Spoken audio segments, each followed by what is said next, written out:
જે કોઈ પણ વ્યક્તિને સોલારનો પ્રોજેક્ટ કરવો હોય, એની જમીન ગમે તેવી હોય, કાંકરાવાળી હોય કે પથ્થરવાળી હોય કે ગમે એવી હોય, એનો કોઈ વાંધો જ નથી. ગેસની સપ્લાયનું શોર્ટેજ આવી તો ઘણી ફેક્ટરીઓને એનું પ્રોડક્શન 50% કરવું પડ્યું, ઘણી ફેક્ટરીઓએ સાવ શટડાઉન કરવું પડ્યું. એની સામે જો તમે એક સોલારનો પ્રોજેક્ટ કરેલો હોય તો સોલારના પ્રોજેક્ટમાં શટડાઉનનો કોઈ સવાલ જ નથી આવતો. સોલાર પ્રોજેક્ટ પર તમારી રૂબરૂ હાજરીની જરૂર નથી. અને બીજા નંબરમાં તમે કોઈ પણ પ્રોડક્શન કરો છો તમારે 50 થી 60 માણસો રાખવા પડે છે, જેની સામે સોલાર બિઝનેસમાં તમારે 2 થી 3 માણસો સાઇટ ઉપર તમે રાખી દો. દુનિયામાં કોઈ પણ જાતની ક્રાઇસિસ ઊભી થાય છે તો આખું માર્કેટ ક્રેશ થાય છે અને આપને મોટો લોસ સહન કરવો પડે છે. તો તેની જગ્યાએ જો આપણે આ સોલારમાં ઇન્વેસ્ટમેન્ટ તરફ વળીએ તો સોલારના ઇન્વેસ્ટમેન્ટમાં તમારે વન ટાઈમ ઇન્વેસ્ટમેન્ટ કરવાનું છે. 2 મહિનામાં તમે જે ઇન્વેસ્ટમેન્ટ કરો છો એનું 2 મહિના પછી જો તમને વળતર મળવાનું શરૂ થઈ જતું હોય તો કોઈ પણ બિઝનેસ આપણે કરતા હોઈએ તો કરતા જ હોય છે, પણ સાથે જો સોલારમાં ઇન્વેસ્ટમેન્ટ કરીને સોલારનો બિઝનેસ કરીએ તો એમાં કોઈ ખોટું નથી. નમસ્કાર મિત્રો, હું આપનો સોલાર સાથી પરેશ સિલુ. મિત્રો, પાછળના વિડીયો જોઈને ઘણા બધા કોલ આવે છે, જેમાં મેક્સિમમ જે ઇન્ક્વાયરીઓ આવે છે એ બધી એવી આવે છે કે મારે સોલાર પ્રોજેક્ટ કરવો છે, મારી પાસે જમીન છે, કેવી જમીન હોવી જોઈએ, અથવા તો મારી જમીન આવી છે એવા સવાલો આવતા હોય છે. તો એના હિસાબે હું આજે ચોખવટ કરું છું એ બાબતમાં કે જે કોઈ પણ વ્યક્તિને સોલારનો પ્રોજેક્ટ કરવો હોય, એની જમીન ગમે તેવી હોય, કાંકરાવાળી હોય કે પથ્થરવાળી હોય કે ગમે એવી હોય, એનો કોઈ વાંધો જ નથી. પણ સબસ્ટેશન જે ગવર્મેન્ટનું 66 kVનું જે સબસ્ટેશન હોય એ સબસ્ટેશનથી 2 કિલોમીટરની રેન્જમાં તમારી જમીન હોવી જોઈએ. તો તમે એ પ્રોજેક્ટ તમને પોસિબલ થશે અને તો જ એ પ્રોજેક્ટ તમને વાયેબલ થશે. કારણ કે 1 કિલોમીટર લાઈન દોડાવવાનો ખર્ચ મિનિમમ 15 લાખ રૂપિયા આવે છે. તો 2 કિલોમીટરથી વધારે જાઓ તો તમારે કોસ્ટિંગ બી વધી જાય છે. ગવર્મેન્ટ તો તમને 5 કિલોમીટર સુધી પરમિશન આપે છે, પણ પ્રોજેક્ટમાં જેટલું ખર્ચ વધશે એટલું તમારો પ્રોજેક્ટની જે તમારું બેક થવાનું છે એ લેટ થશે, તો તમને પ્રોજેક્ટ વાયેબલ નહીં લાગે. એટલે જો 2 કિલોમીટરની રેન્જમાં તમારી જમીન હોય અને તમે અમારો કોન્ટેક્ટ કરો તો અમે તમને સરળતાથી સમજાવી શકશું.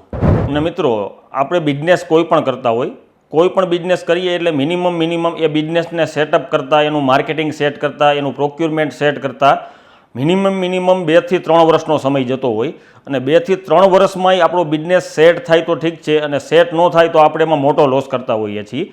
તો આવા કોઈ પણ બિઝનેસ અથવા આપણે કોઈ પણ જગ્યાએ ઇન્વેસ્ટમેન્ટ કરતા હોય કે જમીન મકાનમાં ઇન્વેસ્ટમેન્ટ કરતા હોય, શેર બજારમાં કરતા હોય, અથવા તો SIP કે મ્યુચ્યુઅલ ફંડમાં કરતા હોય, આ બધામાં આપણે ઇન્વેસ્ટમેન્ટ કરીએ એ સાચું જ છે, કરવું જ જોઈએ. પણ આ બધું ઇન્વેસ્ટમેન્ટ છે એ શેર માર્કેટને આધારિત હોય છે. જેથી કરીને કોઈ પણ યુદ્ધ આવ્યું કે કોઈ પણ દુનિયામાં કોઈ પણ જાતની ક્રાઇસિસ ઊભી થાય છે તો આખું માર્કેટ ક્રેશ થાય છે અને આપને મોટો લોસ સહન કરવો પડે છે. તો તેની જગ્યાએ જો આપણે આ સોલારમાં ઇન્વેસ્ટમેન્ટ તરફ વળીએ તો સોલારના ઇન્વેસ્ટમેન્ટમાં તમારે વન ટાઈમ ઇન્વેસ્ટમેન્ટ કરવાનું છે. વન ટાઈમ ઇન્વેસ્ટમેન્ટ કરો એમાં તમારે મિનિમમ 25%નું તમારું પોતાનું ઇન્વેસ્ટમેન્ટ આવે. 75% સુધી બેંક તમને લોન સરળતાથી આપે છે, અને એ બી ઓછા વ્યાજ દર, એટલે કે 8 થી 9% વ્યાજ દરે. તો જો તમે આ સોલાર પ્રોજેક્ટ કરશો તો એનાથી તમે દર મહિને એક ઇન્કમ ચાલુ થઈ જશે, જેમાં તમારે 2 થી 3 વર્ષનો સમય નહીં દેવો પડે. અને બેંકનું જે તમને લોન આપે છે એ લોન તમે 15 વર્ષ સુધી ભરો તોય તમને બેંક કોઈ દી એમાં ઉપાધિ નથી કરતી કે તમે 15 વર્ષ સુધી ગમે ત્યારે એ લોન પૂરી કરી શકો છો. એમાંય તમારે કોઈ ફાસ્ટ પૂરી કરવાની જરૂર નથી હોતી. એટલે તમે મેક્સિમમ તમે પ્રોજેક્ટ ચાલુ કરશો એટલે મેક્સિમમ પ્રોજેક્ટ ઊભો કરતાં 2 મહિના જેવો સમય લાગે. તો 2 મહિનામાં તમે જે ઇન્વેસ્ટમેન્ટ કરો છો એનું 2 મહિના પછી જો તમને વળતર મળવાનું શરૂ થઈ જતું હોય તો કોઈ પણ બિઝનેસ આપણે કરતા હોઈએ તો કરતા જ હોય છે, પણ સાથે જો સોલારમાં ઇન્વેસ્ટમેન્ટ કરીને સોલારનો બિઝનેસ કરીએ તો એમાં કોઈ ખોટું નથી. અને મિત્રો, આપણે કોઈ પણ બિઝનેસ કરીએ કે કોઈ ફેક્ટરી કરીએ, કોઈ મેન્યુફેક્ચરિંગ કરીએ કે આપણે કોઈ પણ સર્વિસ બિઝનેસમાં હોય, આ કોઈ પણ જાતના આપણે બિઝનેસ કરીએ તો એમાં આપણી હાજરી હોવી જરૂરી છે.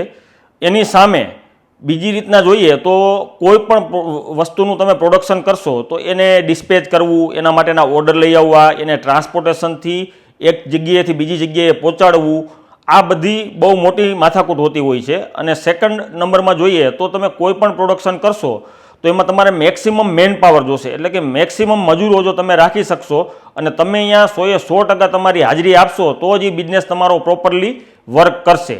હવે એની સામે મિત્રો જો હું તમને સમજાવું કે સોલારનો આપણે કોઈ પણ બિઝનેસ કરીએ છીએ, એક એક્ઝામ્પલ આપણે લઈએ કે ભાઈ આપણે 8 વીઘામાં 1 મેગાવોટનો સોલાર પ્રોજેક્ટ કરીએ છીએ. અંદાજિત આપણું 4.5 કરોડનું ઇન્વેસ્ટમેન્ટ છે, જેમાંથી 3 કરોડ સુધી બેંક લોન આપે છે, 1.5 કરોડનું આપણું પોતાનું ઇન્વેસ્ટમેન્ટ છે. પણ આ ઇન્વેસ્ટમેન્ટ કરીને તમે એક લોન થઈ ગઈ, તમારું 6 મહિનાના ગાળામાં ટોટલી આખો પ્રોજેક્ટ લાઈવ થઈ ગયો. લાઈવ થઈ ગયા પછી તમારે સોલાર પ્રોજેક્ટ પર તમારી રૂબરૂ હાજરીની જરૂર નથી. અને બીજા નંબરમાં તમે કોઈ પણ પ્રોડક્શન કરો છો તમારે 50 થી 60 માણસો રાખવા પડે છે, જેની સામે સોલાર બિઝનેસમાં તમારે 2 થી 3 માણસો સાઇટ ઉપર તમે રાખી દો તો એની સાર સંભાળ રાખે, સફાઈ કરે, ઘાસ ઉગે એ ઘાસને કાઢે અને તમારા પ્રોજેક્ટનું આખું વ્યવસ્થિત સાર સંભાળ રાખીને ધ્યાન રાખે છે. તો મિનિમમ એટલે કે મેન્ટેનન્સ ખર્ચ બી તમે જોવો તો મંથલી મેક્સિમમ 25 થી 30 હજારનું તમારે એમાં મેન્ટેનન્સ કોસ્ટ આવે છે.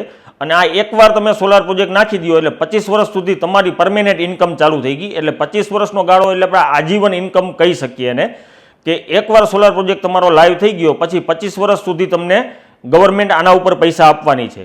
અને બીજા નંબરમાં કોઈ પણ જાતના ક્રાઇસિસ આવ્યા, ખનીજનો ક્રાઇસિસ આવતો હોય, દાખલા તરીકે અત્યારે આપણે જોઈએ તો યુદ્ધના સમયમાં ગેસની સપ્લાયનું શોર્ટેજ આવી તો ઘણી ફેક્ટરીઓને એનું પ્રોડક્શન 50% કરવું પડ્યું, ઘણી ફેક્ટરીઓએ સાવ શટડાઉન કરવું પડ્યું. એની સામે જો તમે એક સોલારનો પ્રોજેક્ટ કરેલો હોય તો સોલારના પ્રોજેક્ટમાં શટડાઉનનો કોઈ સવાલ જ નથી આવતો, કારણ કે દિવસે ને દિવસે વીજળીનું જે વપરાશ છે એ ઘટવાનો જ છે. તો તમે જે વીજળી સપ્લાય કરો છો એના ઉપરથી તમને મંથલી ઇન્કમ મળે છે. કોઈ પણ જાતનો વોર થાય કે કોઈ પણ જાતનો ધરતીકંપ આવે, વાવાઝોડું આવે, વાવાઝોડાની સામે તમારા પ્લાન્ટમાં કોઈ પણ વસ્તુ થાય છે તો એની સામે તમને ઇન્સ્યોરન્સ પ્રોટેક્શન તમે વાર્ષિક લઈ શકો છો, જેથી તમારે 1 પણ રૂપિયાનું એમાં વાવાઝોડામાં બી નુકસાન નહીં આવે.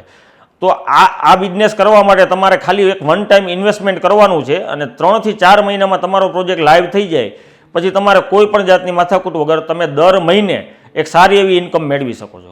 તો મિત્રો, આ બિઝનેસ કરવા માટે તમે કોઈ બિઝનેસમેન જ હોવ એવી કંઈ જરૂરી નથી હોતી. તમારી પાસે તમારી જે કંઈ પણ મૂડી પડી છે એને તમે બીજી કોઈ જગ્યાએ ઇન્વેસ્ટ કરવાની જગ્યાએ સોલારમાં ઇન્વેસ્ટ કરો અને પાછળના 25 વર્ષ સુધી તમે સિક્યોર થઈ જાઓ. અને આના માટે તમે હાજર હોવ, આ સ્થળ પર હાજર હોવા જવું, તમે આઉટ ઓફ ઇન્ડિયા હોવ, એનાથી કોઈ ફરક નથી પડતો. તમે દુનિયાના કોઈ પણ ખૂણે હોવ તમે આ પ્રોજેક્ટ કરી શકો છો. ખાલી 1 થી 2 વાર તમારે એગ્રીમેન્ટ કરવાને, એ આવવાના કદાચ ધક્કા થઈ શકે, એ થઈ ગયા પછી તમારે એક પણ ધક્કો નથી ખાવાનો, તમારી આજીવન ઇન્કમ શરૂ રહેશે.